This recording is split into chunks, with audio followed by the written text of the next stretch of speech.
Hello and welcome. If this is your first time here, I'm Garth Allen. This is Racing News Now, and today we've got yet another edition of ARCA versus YouTubers.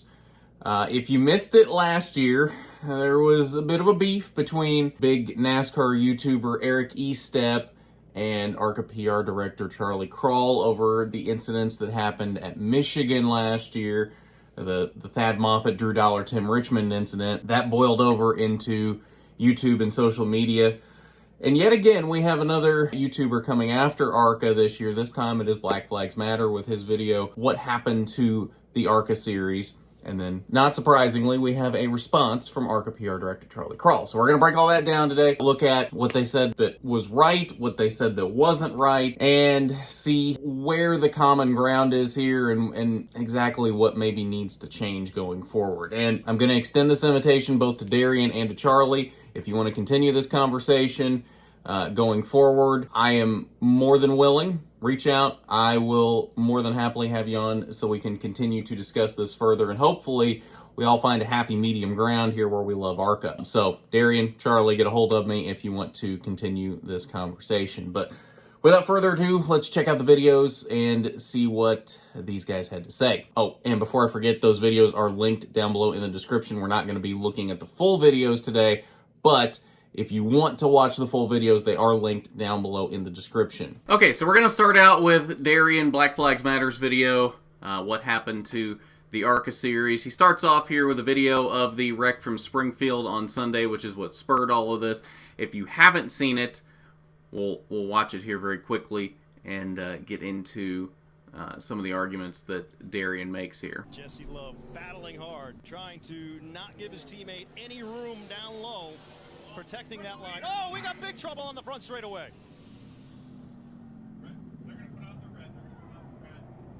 But if you were to ask any NASCAR fan on how they feel about the ARCA series today, you'll be met with mostly negative opinions. I disagree with that. Mostly negative is a bit much. I think it's more split 50-50 down the middle. You've got your people that absolutely still love ARCA, and you've got the people that think it's a joke, and those people that think it needs to go away. I don't think it's mostly negative. Maybe I'm wrong on this, but maybe I think Darian is looking in the wrong corners of Twitter in this case.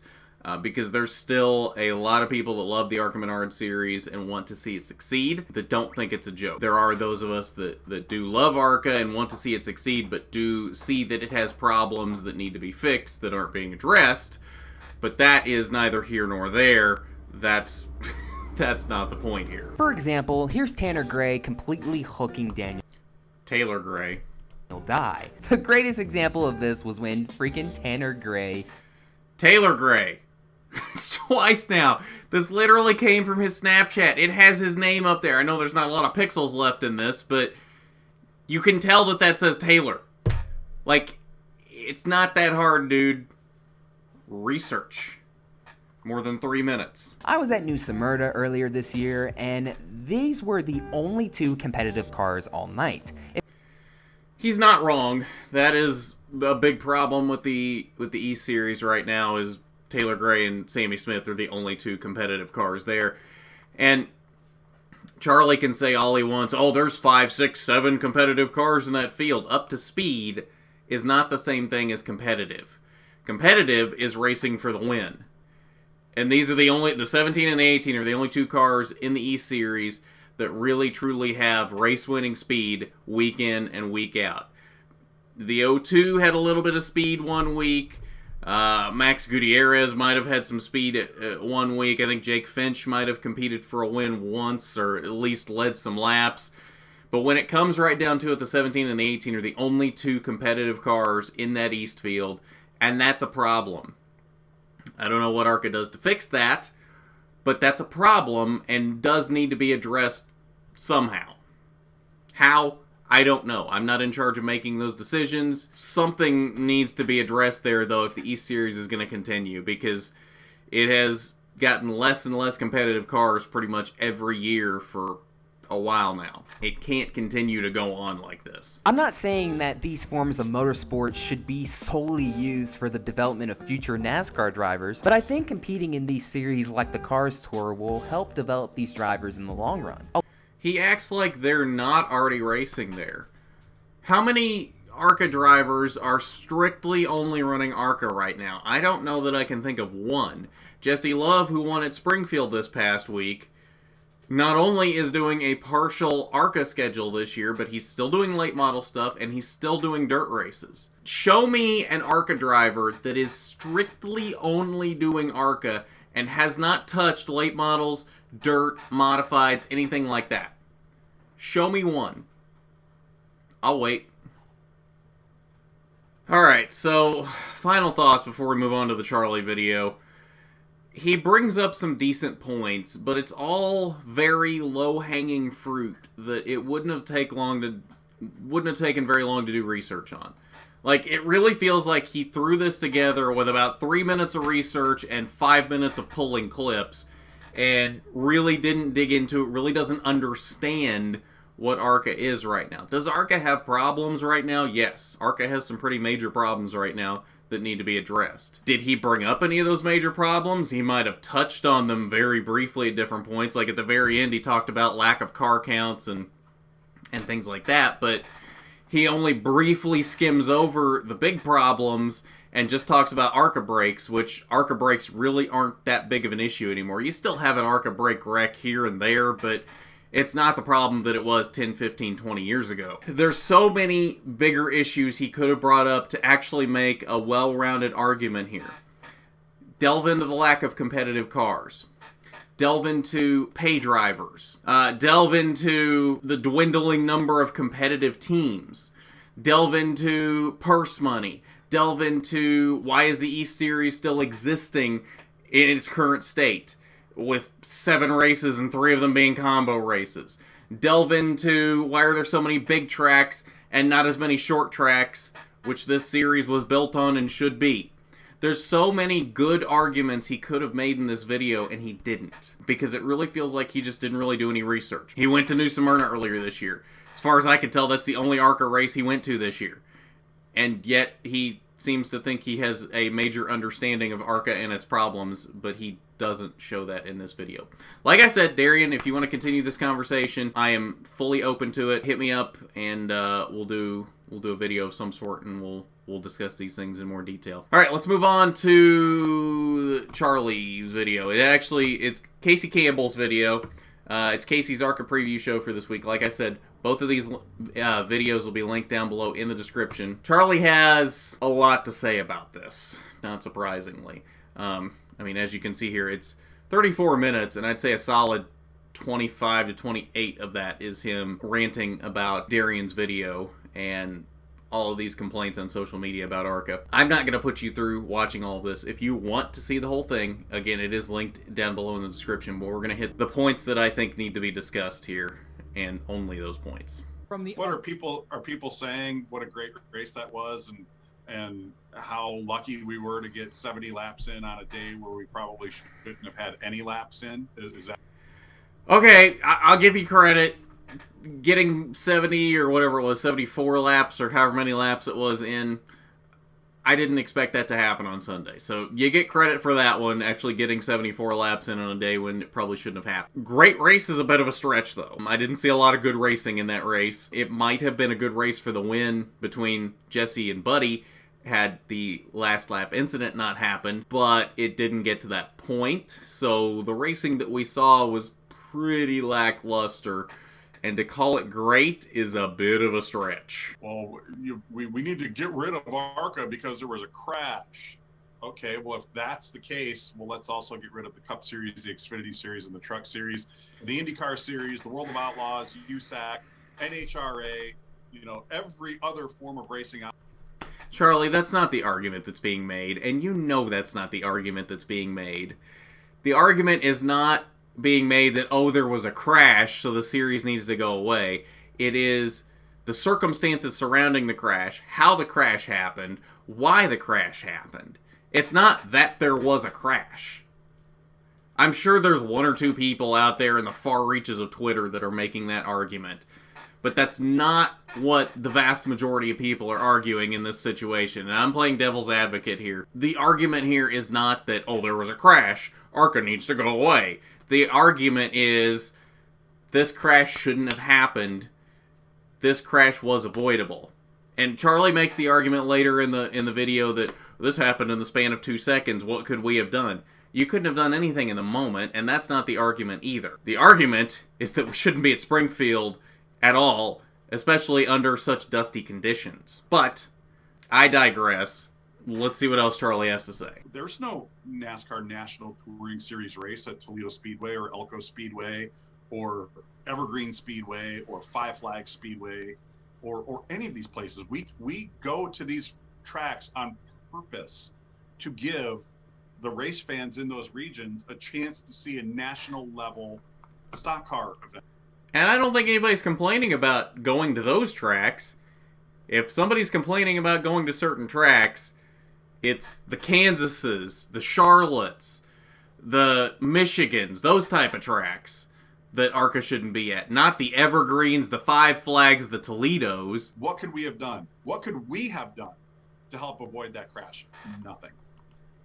You could have not been at Springfield. That would be the start. I have made this argument, I don't know how many times, till I'm blue in the face. ARCA doesn't need to be at Springfield and DuQuoin. I don't care that it's been on the schedule for 40 years. They're not good races, no matter how much you want to say they're good races. They are not good races. They've been more problems than they've been good things in the past few years. Look at DuQuoin last year. DuQuoin was an absolute mess. I won't even call that a race, because it wasn't. Springfield, you've got this kind of thing happening. These are not tracks that stock cars should be on. You want to do dirt races, there's plenty of dirt tracks that are made for race cars. Springfield and DuQuoin are not those tracks. These are horse tracks. These are not tracks that are made for race cars to be on. Just talked to Jesse Love earlier this week, and I asked him what could have been done about the dust situation at Springfield on Sunday to maybe mitigate some of the issues with dust, maybe make it a little more visible to see that 12 car on the front stretch and not run into him. And he just told me point blank, go to a real dirt track, not a horse track. When even your drivers are saying that this isn't a track worth going to, maybe you need to stop and listen to them and go to a real dirt track if you really want to be racing on dirt. There's plenty of other options. In the state of Illinois, if you want to give those particular fans in that area a race on dirt, or a race in general, there's plenty of other dirt track options in that state. But we continue to go to these tracks that aren't made for race cars, and we continue to have issues.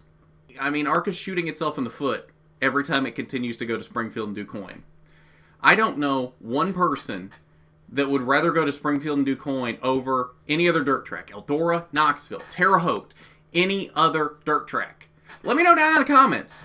If you're one of those people, do you want to go to Springfield and DuQuoin rather than any other dirt track? Any other dirt track that was purpose-built for race cars? Let me know down in the comments. I really want to know. I really want to do this experiment right now. If you want to go to Springfield and DuQuoin over any other dirt track, let me know. I would love to hear the results for this. I'm a social media person. I spend a lot of time on social media. I'm a social media person. I don't know why that is so funny to me. I'm a social media person.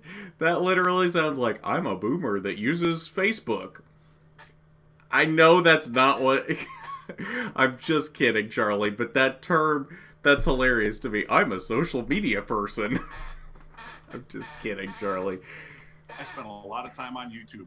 I can find hundreds of videos of crashes from the Cup Series, from the Xfinity Series, from IndyCar, from NHRA, from World of Outlaw, sprint cars and late models. Every form Look of at Casey over here. Casey's even trying not to laugh at I'm a social media person. Formula One. Okay, and there's the reason why we want to race there during the state fair, because that gives us a chance to have as many people watch that race as we can. and it helps the promoter pay the bills to put that race on. But that seems to cause more problems than good things. I mean, look at the time constraint. Look at the bad racetrack surface in general. All of the issues that come from that, just to say, oh, we want to be during a state fair so we could maybe get a few more people into the seats because there's already people at the state fair and there's a concert later, so they might buy a ticket to both. I don't know, that... Apparently it works if they've been doing it for 40 years, but it seems like there's more cons than pros to that to me. And just so everyone knows, racing at the Illinois State Fair is a priority to us. We're going to continue to do it. Why is it a priority, though? Like, I need to hear more about why it's a priority other than just, it's a tradition. We've been going there for 40 years. Okay. We've been going to Texas for 25 years at the Cup level now. Does that mean Texas deserves a date, even though since they reconfigured it, it's garbage? I don't know one person that likes the current product at Texas. Does Texas deserve a date because it's been on the calendar for 25 years now and it's a tradition, even though the racing's terrible since they ruined 1 and 2? Tradition doesn't always mean it's a good thing. I'm all for tradition, but some traditions need to be left behind because they're just not good. And Springfield and DuQuoin is one of those traditions. They need to be left behind. Please, I'm begging you. It will make the schedule so much better if we just go to a real dirt track and not horse tracks. The reason that sale was made was to ensure a long-term future beyond, beyond the very short term, and it has worked. Exactly. Wait a minute, though. I'm not saying Darian's right. In fact, I take Charlie's word for this. I don't know what ARCA's financial situation is, will be, anything like that. So I take Charlie at his word when he says ARCA wasn't in financial difficulties. But the way he worded that, when he says it was to ensure a good financial future, however exactly he worded that, in the long term and the short term. Reading between the lines sounds to me like ARCA may not have been in a financial problem when the sale was made, but they saw one coming and were trying to avoid it. That may not have been what Charlie was saying at all, but that's what it sounds like reading between the lines. Again, I take Charlie at his word that they weren't in any kind of financial difficulties. Just saying, the way he worded that, you read between the lines, it sounds like they were trying to avoid one that they saw coming. At least call and ask. I'm going to tell you no comment. I'm going to say we're profitable, and I don't have any comment beyond that. What? Okay, I'm going to preface this by saying I always do my due diligence when I'm doing a video or anything of the nature where it requires some research on any topics like that. I always do my due diligence. I contact Charlie, I contact drivers, teams, whoever needs to be contacted to find out the correct info. I always do that. And Charlie can attest to that. Anytime I've ever needed information, I do contact Charlie pretty regularly. But if he's saying all he's going to say is no comment, if I know all you're going to say is no comment, and I know what questions you're going to say no comment to, what's the point of me contacting you? Just saying, you kind of contradicted yourself there. I've seen a lot of comments about, drivers getting in the way or being part of this and being in there. That was me. Are there drivers who come here from time to time that don't have a whole lot of racing experience and make mistakes on the racetrack? Of course they do. I'm not going to throw anybody under the bus for that, but yeah, of course they do. Well, if they don't have enough experience, then why did they get approved in the first place? So again, do you want that to happen? Or do you want those drivers to get that experience starting at this level and then work their way up? It's just insane to me. Charlie acts like there's no level below ARCA where they can get experience for this kind of thing. What are late models for? What are modifieds for? What are all these grassroots levels below ARCA? What are they for? Are they not for getting experience before you move into ARCA? I'm confused here because he acts like ARCA is the first thing people step into after they get out of a quarter midget. And that shouldn't be the case if that is the case. Because there are forms of racing below ARCA that these drivers should be getting experience in before they go to ARCA. Let's say you're my age. You're 50 years old. You've always wanted to be a race car driver. You finally have worked up enough budget to go buy a race car, and you want to go and run at Daytona. You saying we shouldn't allow those people to do that anymore? If I wanted to go and run the race at Toledo, you're telling me that I shouldn't be able to go and buy a race car and race at Toledo Speedway? If you've not got any experience with anything before Daytona or Toledo, yes, absolutely. Just because you're 50 doesn't mean you know what you're going to be doing when you're out there. If you've not run a late model or a modified or dirt or anything before that, are you really telling me you're going to approve somebody like that? I seem to recall a lot of people complaining when charters came into place, limiting the number of drivers that would compete in the cup level. Well, that's going to mean that someone can't build a cup car and come and race. But now you're telling me in the next breath that you think that we should do that. We should tell you you can't come and race. Well, Charlie, there's a difference in that, and you know there's a difference in that. There's a difference in the slowest cars in the cup field, the speed they're running relative to the leader is smaller than the relative speed between the leader and... You mentioned Brad Smith, so we'll use Brad Smith for this example. There's a bigger gap in speed between the leader in an ARCA race and Brad Smith than there is between the leader in a cup race than a Rick Ware racing car, or a Live Fast car, or a Spire car, or whoever. There's a bigger gap in speed between the leader in an ARCA race and the back of the pack in an ARCA race. You can't tell me you don't realize that, and you can't tell me that you don't realize that's not a good comparison. Yes, there is a process of getting approved to come and race with us. We don't just say, hey, Charlie Crawl, you won the lottery and you bought a race car and you want to come and race. It's like, there is a process. You know, there is an evaluation, and we may want to see you on the racetrack somewhere.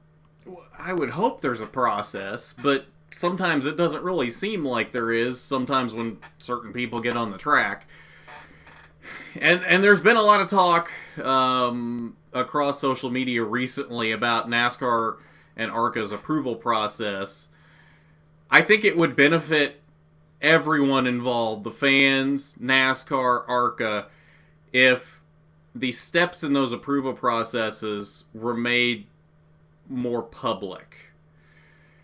Just to make it clear on what it does take to become approved, because with all the questions that have been circling lately, it does bring into question why some people do get approved when A, they don't really have any experience, and B, they look like they shouldn't be on the track to begin with. I'm not going to name names with that, but you probably know some names that would fall into that category. I think it would benefit everyone for a little bit of transparency there as to what the actual approval process entails, step by step, what qualifications you have to have, and what it actually takes to become approved, both for ARCA and for NASCAR. Okay, so final thoughts on that. Charlie does make a lot of good points. We didn't really highlight them here in the interest of saving time, because there was a lot of stuff that he said that I wanted to talk about. So if you want to see everything he said, again, it is linked down below in the description, as well as Darian's video if you want to see the full video for that as well, if you haven't already. Like I said, he makes a lot of good points here that I think are worth listening to for those that